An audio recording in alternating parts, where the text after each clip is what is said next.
Halo semuanya, kembali lagi bersama saya. Di video kali ini kita akan membahas beberapa teori konspirasi sih sebenarnya tentang Bitcoin juga. Ada Wyckoff teori, seperti yang ini yang kita sudah pernah bahas juga. Lalu juga ada Tripix, yaitu yang ini Tripix and the Dome House. Lalu kita juga akan bahas Elite Wave teori. Dan video ini sebenarnya cukup panjang juga ya, kemungkinan besar bakal panjang. Jadi kalau kalian bisa bantu support juga channel ini dan nonton video ini sampai akhir, karena menurut saya ini juga sangat-sangat penting sekali untuk kalian tahu juga gitu ya. Dan kalau misalnya kalian mau support ini, bantu like juga. Mungkin kita bisa targetin 1000 like di video kali ini, 1000 like ya. Apakah kita bisa menyentuh 1000 likes? Lalu ya jangan lupa kalau misalnya kalian belum subscribe, bantu subscribe juga channel ini ya. Oke, lalu kita mulai saja ya. Yang pertama kita akan membahas harga Bitcoin dengan teori-teori ini. Kenapa kita akan bahas harga Bitcoin? Karena ya harga Bitcoin ini kan nomor satu istilahnya ya. Jadi price Bitcoin, kita lihat dominasi Bitcoin saja. Dominasi Bitcoin itu sekitar 46% di cryptocurrency market sendiri gitu ya. Jadi sangat berinfluence harganya dia terhadap semua kriptonya. Jadi kalau misalnya Bitcoin merah, semua rata-rata bakal merah. Kalau Bitcoin hijau, bakal hijau juga. Apalagi kalau Bitcoin crash, nah semua juga bakal crash gitu ya. Nah, makanya kita akan mulai ke Elliott Wave Theory dulu. Ini adalah Elliott Wave Theory. Untuk kalian yang nggak tahu Elliott Wave Theory, sedikit penjelasan. Mungkin ini cepat aja ya, jadi biar nggak lama. Jadi kalau Elliott Wave Theory ini ada 5 wave sebenarnya. Wave 1, wave 2, wave 3, wave 4, wave 5. Dan biasanya wave 2 dan wave 4 ini kita bukan biasanya, tapi harus wave 2 dan wave 4 ini akan menjadi correction wave. Jadi ada penurunan baru naik lagi gitu ya. Lalu yang kedua adalah wave ketiga, biasanya ini paling besar seperti itu ya. Nah, sehabis wave 1, 2, 3, 4, 5 akan terdapat correction wave yaitu ABC pattern. Jadi wave A, wave B, wave C gitu ya. Dan ini yang ini saya kasih lihat di dalam price Bitcoin sendiri gitu ya. Nah, kita lihat dulu.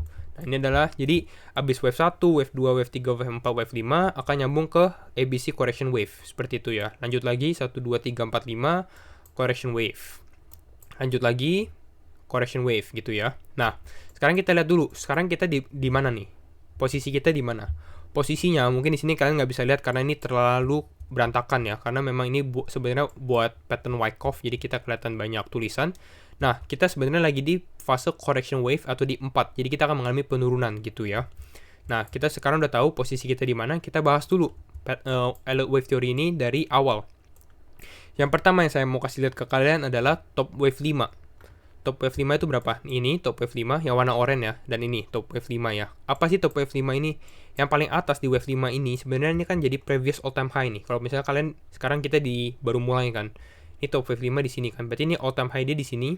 Lalu kalau misalnya kita lihat pada saat dia mau break gitu ya, mau break all time high, yang terjadi adalah ini. Yang terjadi adalah ada resistance yang kuat di atas di top wave 5, di atasnya wave 5 ini. Kita lihat pertama di sini, dia mau coba breakout nggak bisa, reject ke bawah, ternyata breakout tapi ini malah turun lagi, jadi kayak false breakout gitu ya. Tapi yang kalian harus lihat di sini adalah yang terjadi namanya retest. Mereka tuh retest support, ada candle merah di sini ya. Jadi kalau kita zoom mungkin ya. Jadi dia sudah break, terus dia turun lagi untuk retest support, lalu dia baru naik lagi gitu. Dan ini sangat sehat. Kalau yang di sebelah sini ya. Ini waktu Bitcoin masih harga $1000. Lalu kita lihat lagi yang lanjutnya. Habis wave 5-nya, top wave 5, lalu di sini ya. Di sini kita lihat terjadi apa? Yang warna oranye ya. Kalau di warna oranye yang terjadi adalah resistannya di sini, memang ada resisten kita lihat. Tapi waktu dia berhasil breakout, yang terjadi apa? Dia langsung naik terus. Wah, nggak turun-turun lagi nih, langsung naik aja gitu ya.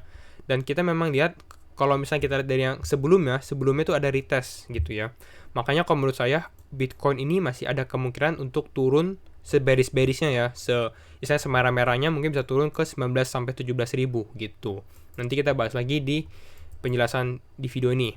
Lalu kita lihat lagi yang kedua di Elliott Wave Theory adalah wave 3. Nah, kita lihat wave 3-nya. Nah, ini adalah wave 3.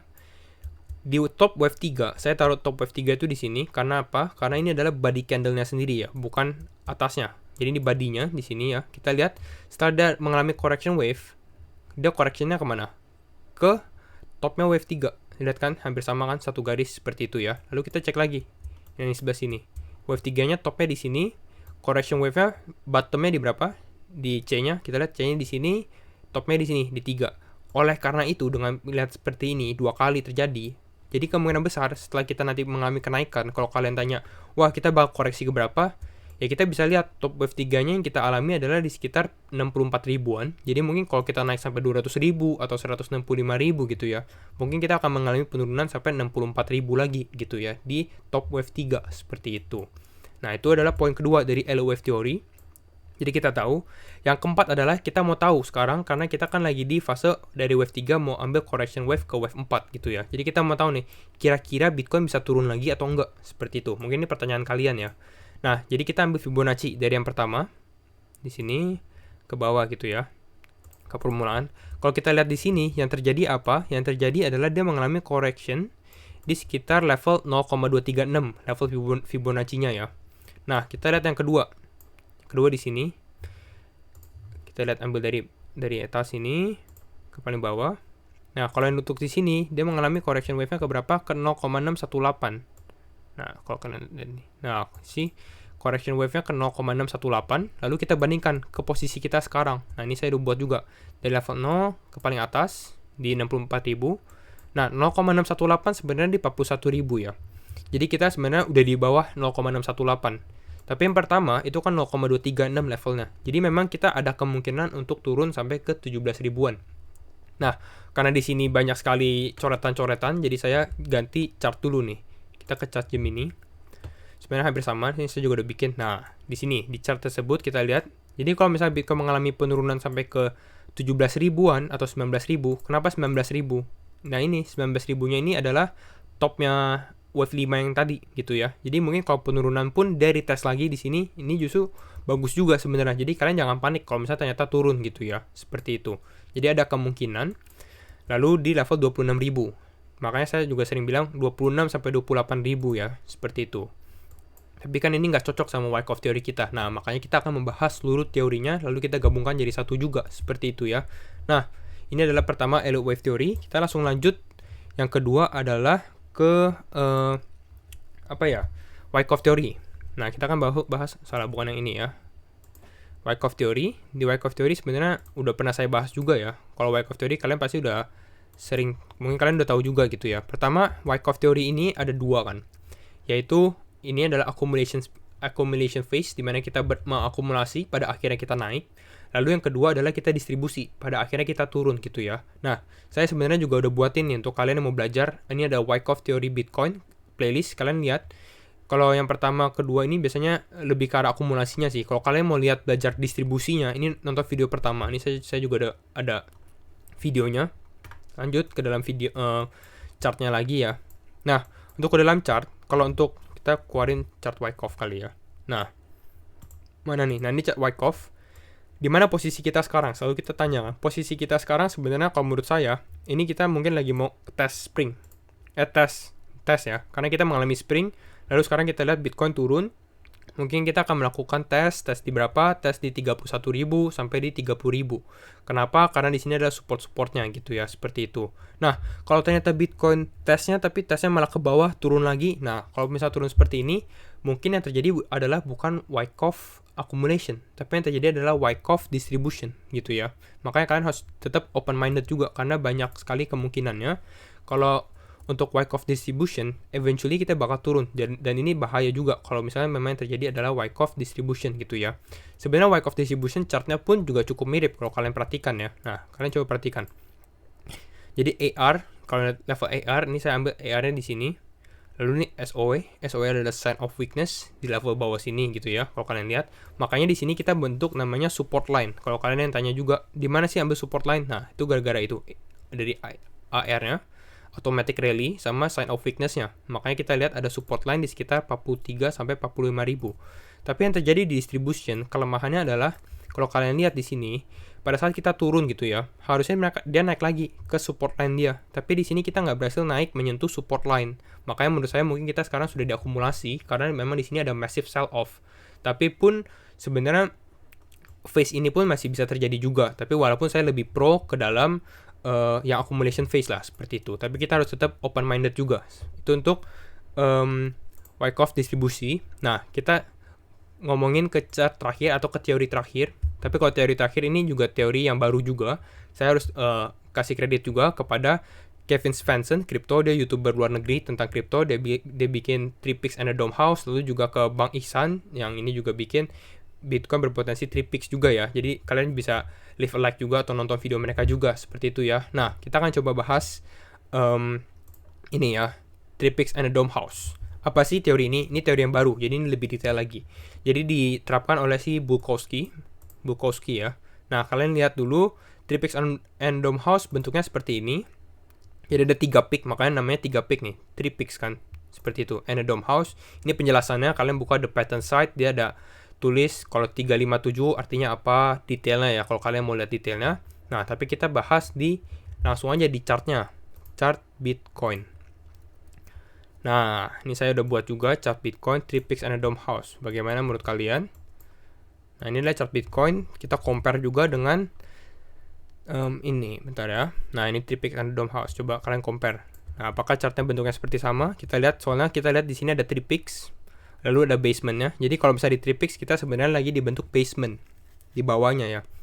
Nah, tapi pertanyaannya, apakah chart ini valid? Apakah pernah terjadi gitu ya chart seperti ini? Nah, makanya saya buat ini. Chart ini sebenarnya pernah terjadi di emas. Tahun berapa? Tahun 2010 kayaknya ya. Kita lihat dulu nih, karena kita perhatikan dulu apakah chartnya pernah terjadi atau sekedar teori gitu ya. Nah, ini pernah terjadi di gold, kita makanya lihat. Nah, ini adalah chartnya. Nah, kita coba zoom, saya coba jelaskan ya. Nah, kita lihat ini 3Pix 1, 2, 3. Kita lihat ada 1, 2, 3 3Pix, lalu dia turun ke bawah, namanya basement atau bear trap, dimana orang bilang, wah ini kita bakal turun lagi gitu ya. Tapi ternyata boom, naik ke atas, membentuk first floor di atas seperti ini. Lalu nggak lama kemudian naik ke atas, membentuk bull trap atau roof sebenarnya di atasnya sini. Kenapa namanya bull trap? Karena mungkin orang bilang, wah ini kita bakal lanjut rally ke atas lagi gitu ya. Tapi yang ternyata kita malah plunge atau kita malah turun ke bawah seperti itu.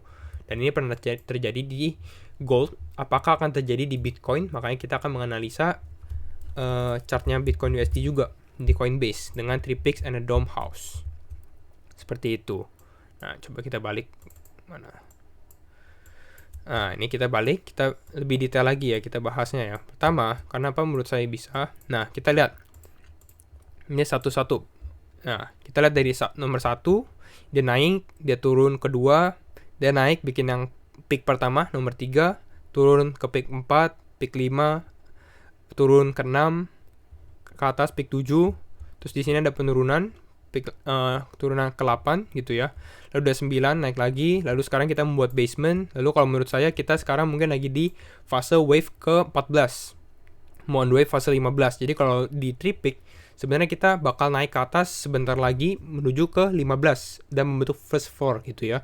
Dan first floor yang kalau kalian lihat ini sebenarnya tuh di atas banget nih, di atas sekitar 60 sampai 50 ribuan lagi. Jadi kita ke level cukup cepat ya secara, dan naiknya cukup tinggi juga sebenarnya kalau lihat dari 3Pix and a Dome House. Tapi kalau kita lihat dari Wyckoff, mungkin kita akan bermain di sekitar level 43 sampai 45 dulu, baru kita naik gitu ya. Seperti itu. Lalu kita mungkin bakal naik ke atas, main di 15, 16. Kalian bisa lihat sendiri ya. Lalu ada roofnya di atas seperti ini. Lalu kita akhirnya mengalami plunge atau turun ke bawah gitu ya. Nah, ini ada plunge, turun ke bawah seperti ini. Nah, ini coba kalian mau lihat dulu secara ini.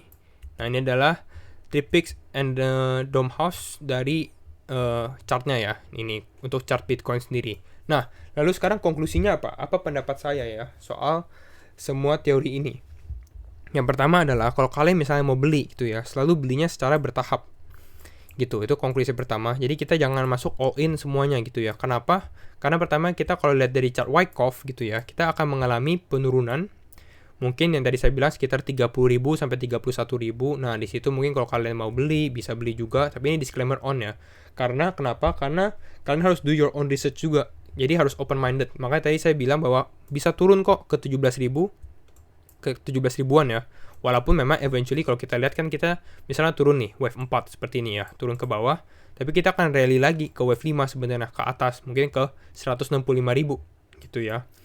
Jadi walaupun kita bakal turun secara short term mungkinnya beberapa bulan, tapi ya ini mungkin kalian bisa lihat juga. Karena pada akhirnya kita bakal naik lah seperti itu ya. Nah, jadi mungkin bisa masuk secara bertahap, misalnya di 30.000, lalu kalau misalnya dia turun lagi ke 17.000 atau 19.000 gitu ya, kalian bisa beli lagi seperti itu. Lalu ya it's okay untuk take profit atau enggak juga cut loss, karena setiap orang ini juga ya namanya ada risk profile masing-masing dan ada trading plan masing-masing. Jadi jangan ngikutin orang juga gitu ya. Kalian harus tahu dulu, kalian tuh orangnya suka risk taker atau enggak, suka ngambil resiko atau enggak, seperti itu ya. Dan kalau menurut saya, bagaimana perkembangan Bitcoin? Kalau saya sih masih pro terhadap yang namanya Wyckoff accumulation. Mungkin mana ya chartnya ya. Nah ini. Jadi kalau menurut saya, kita bakal tes lagi di bawah sini. Setelah kita tes, mungkin kita bakal naik ke atas gitu ya. Tapi kalau ternyata kita nggak berhasil tes ke bawah, nah mungkin ini adalah yang base skenario, dimana mungkin kita bisa turun ke 26.000 atau enggak ke 17.000, seperti itu, 17 sampai 19.000. Nah itu kalau menurut saya. Lalu kalau menurut saya juga, kalau kita gabungkan accumulation teori sama tripik, mungkin kita bakal short term naik seperti ini ya. Jadi kan ini cuma dari Juli, mungkin bulan Juli naik seperti ini, lalu nggak lama kemudian bulan Agustus kita naik lagi ke level yang sebelumnya 50.000 sampai 60.000. Nah di sini sebenarnya kita bisa bilang bahwa ini adalah kalau di tripik apa ya namanya ya, saya juga lupa tadi. Nah namanya first floor. Jadi kita main lagi di atas ini. Jadi kalau misalnya kita lihat di dalam chartnya ya, mungkin kita kasih. Nah pada saat dia naik lagi mungkin di level sini, nah ini mungkin first floor. Kita ganti warna ya. Nah mungkin di sini kita bisa main first floor lagi sebelum kita melanjutkan kenaikan. Target kenaikan kita berapa? Kalau sesuai dengan Elliott Wave, mungkin kita bisa sampai 165.000 atau mungkin 100.000 Bitcoin aja sudah lumayan banget gitu ya. Mungkin ini roofnya sebelum kita plunge. Nah itu kalau menurut saya. Coba kalian kasih tahu pendapat kalian juga bagaimana di kolom komentar. Dan itu saja sih video dari saya untuk semua teori yang tentang Bitcoin teori gitu ya. Jadi kalau kalian sudah nonton sampai akhir video, jangan lupa leave a like and see you in the next video. Thank you for watching semuanya and bye-bye.